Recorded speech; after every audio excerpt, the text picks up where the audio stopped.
शुक्रिया चेयरमैन साहब, आपने मुझे बोलने का मौका दिया। मैं इस तहरीक अदम एतमाद की तायद में खड़ा हूं जिसको टीआरएस पार्टी और हमारी पार्टी ने दिया, जिसको स्पीकर साहब ने कबूल किया। सर, मैं 11 पॉइंट आपके सामने रखूंगा जो मैं बताने की कोशिश करूंगा कि क्यों हम इस तहरीक अदम एतमाद की तायद में और मोदी हुकूमत की मुखालिफत में खड़े हैं। सर, हालिया दिनों में हमारे मुल्क में ट्रेन में एक वर्दीपोश दहशतगर्द ने अपने सीनियर मीना साहब का कत्ल करने के बाद ट्रेन के कंपार्टमेंट में जाकर नाम पूछकर, चेहरे पर दाढ़ी देखकर, कपड़े देखकर उनको कत्ल कर दिया और उसके बाद उसने कहा कि इस देश में रहना है तो मोदी को वोट देना पड़ेगा। मैं हुकूमत से जानना चाहूंगा कि क्या ये अक्सरियती तबके की एक्सट्रीमिज्म और रेडिकलाइजेशन की बेहतरीन मिसाल नहीं है, और अगर है तो फिर हुकूमत इस पर क्या करेगी। सर, हमारे आइन में, संविधान में लिबर्टी ऑफ कॉन्शियस को लिखा गया, तमहीद में, यानी जमीर की आजादी का जिक्र किया गया है। मैं हुकूमत से और खास तौर से वजीर आजम से जानना चाहता हूं कि कहां गया इस हुकूमत का जमीर, कॉन्शियस जिसको अंग्रेजी में कहते हैं, जब नूह में 750 इमारतों को बगैर ड्यू प्रोसेस फॉलो किए उनके इमारतों को मुनज़्ज़म कर दिया गया, और इसलिए कि वो मुसलमान थे, पूरे के पूरे इलीगल थे। इसीलिए पंजाब की हाईकोर्ट और हरियाणा की हाईकोर्ट ने कहा कि ये एथनिक क्लेंसिंग है।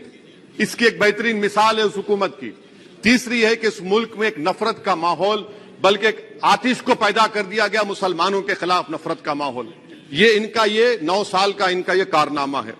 तीसरा सर, मणिपुर के ताल्लुक से कल बड़ा लंबा जवाब वजीर दाखिला ने दिया। सर, आसाम राइफल के ऊपर केस बुक हो जाता है, एफआईआर हो जाता है। क्या हो रहा है वहां पर? कहां गया आपका कॉन्शियस, कहां गया आपका जमीर, जब वहां की महिलाओं की अस्मत रेजी की जा रही है? और आप मुख्यमंत्री को नहीं हटाना चाहते इसलिए क्योंकि वो कोऑपरेट कर रहा है। सर, मैं हरियाणा और मणिपुर के वजीर आला के लिए, किसी शायर ने अच्छा कहा था कि कुर्सी है तुम्हारा ये जनाजा तो नहीं, कुछ कर नहीं सकते तो उतर क्यों नहीं जाते।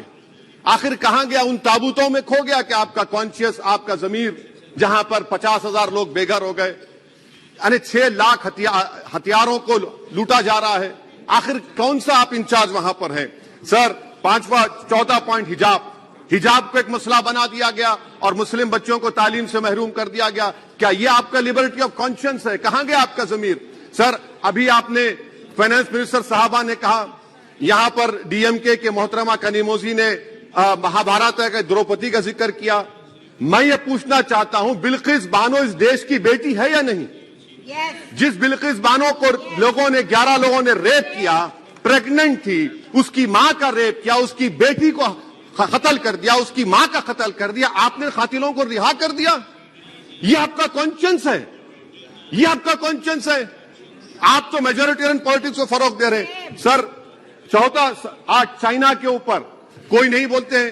प्रधानमंत्री मोदी ने उस वक्त 2013 में, जब प्रधानमंत्री नहीं थे, कहा था कि समस्या बॉर्डर पर नहीं, दिल्ली में है। अगर हम अपनी जमीन पर हैं तो डिसएंगेजमेंट क्यों कर रहे हैं? क्या आज चीन हमारी जमीन पर नहीं बैठा है? क्या आज चीन से आप बातचीत कर रहे हैं? आप डिसएंगेजमेंट कर दिए। बताइए डी एस्केलेशन, डी इंडक्शन कब होगा? मैं आपके जरिए से हुकूमत को बता रहा हूं कि अगर प्रधानमंत्री ने अहमदाबाद में शी जिनपिंग को बुलाकर झूला झुलाया था, क्या हुआ? क्या नतीजा निकला उसका? चेन्नई दिखाया, क्या नतीजा निकला? सर, इसलिए चीन पर बोलिए, चीन को उखाड़ कर फेंकिए। सर, और एक पॉइंट जिस पर मैं मुखालिफ तायद में खड़ा हूं, हाई इन्फ्लेशन है इस मुल्क में, हाई अनएम्प्लॉयमेंट है, स्टैग्नेटिंग कंजम्पशन है। इसकी वजह से महिलाओं में हाई एनीमिया लीड कर रहा है। ये हुकूमत इसकी जिम्मेदार है। सर, कुलभूषण जाधव कहां है? पाकिस्तान में बैठा है। आप क्यों नहीं लेके आते?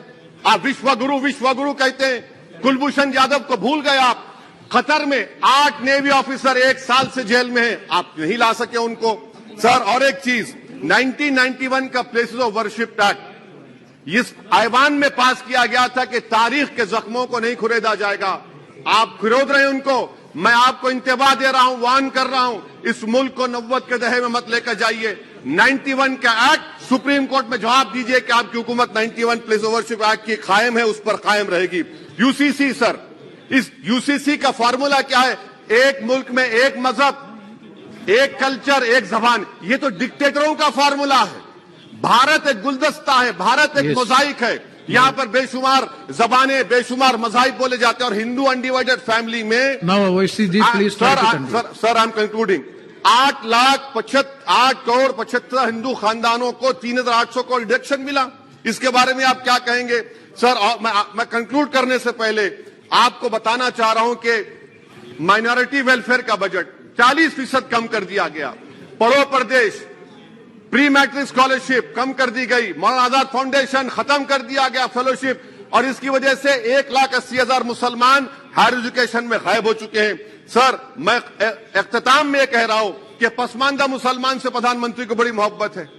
ये कौन सी आपकी मोहब्बत है पसमानदा, जो आपका एक मुसलमान मिनिस्टर नहीं है वहां पर?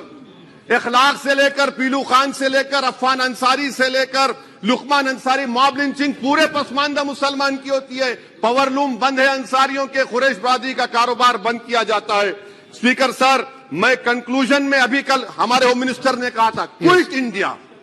अगर इनको मालूम हो जाए कि क्विट इंडिया का नारा एक मुसलमान ने दिया था तो वो भी नहीं बोलेंगे, वो नहीं मालूम था उनको। उसका मैं कंक्लूड कर रहा हूं, उसका नाम यूसुफ मेहर अली था सर। यूसुफ मेहर अली ने क्विट इंडिया का नारा बनाया, जिसको महात्मा गांधी ने सारे देश में एक पैगाम किया। मैं कंक्लूड कर रहा हूं सर, इस देश में अगर आज क्विट इंडिया करना है तो कहना पड़ेगा चाइना क्विट इंडिया। जो गौ रक्षक है जिसका नाम मोनू है, वो आपके लिए मोनू डार्लिंग बन गया है, उसको कहिए क्विट इंडिया। सर जो लोग तुष्टीकरण की राजनीति आप कर रहे हैं, आप हिंदू अक्सरियती लोगों में हथियार बांट रहे हैं, ये आप देश के लिए खतरा पैदा कर रहे हैं। Sir I am concluding. इसीलिए हम आपसे अपील कर रहे हैं कि हुकूमत से कह रहे हैं कि आप जो सियासत कर रहे हैं इससे नुकसान देश को होगा। प्रधानमंत्री जब खड़े होकर जवाब देंगे, हम उनसे पूछना चाह रहे हैं, पॉइंटेड क्वेश्चन है, क्या देश बड़ा है या हिंदुत्व गोलवालकर की आइडियोलॉजी बड़ी है? मैं इस तहरीक अदम एतमाद की तायद में खड़ा हूं और हुकूमत की मुखालिफत में। सर एक आधा मिनट सर, दो लोग, दो महाज है इस मुल्क में, एक चौकीदार है, एक दुकानदार है। एक चौकीदार है, एक दुकानदार है। जब जुल्म हम पे होता कोई मुंह नहीं खोलते। यूएपीए का कानून अमित शाह ने लाया, इन दुकानदारों ने तायद की। आज उस यूएपीए का कानून में 83 साल का बुढ़ा सिपर खत्म करो, सिपर नहीं होने के से मर गया। आखिर कब तक दुकानदार और चौकीदार हमारी लाशों पर सियासत? सर हम कंक्लूडिंग, कब तक सियासत करेंगे? अगर आप जुल्म के खिलाफ आवाज नहीं उठाएंगे तो आपकी दुकानदारी नहीं चलेगी, चौकीदार को बदलेंगे, तीसरा महाज करेगा। शुक्रिया सर।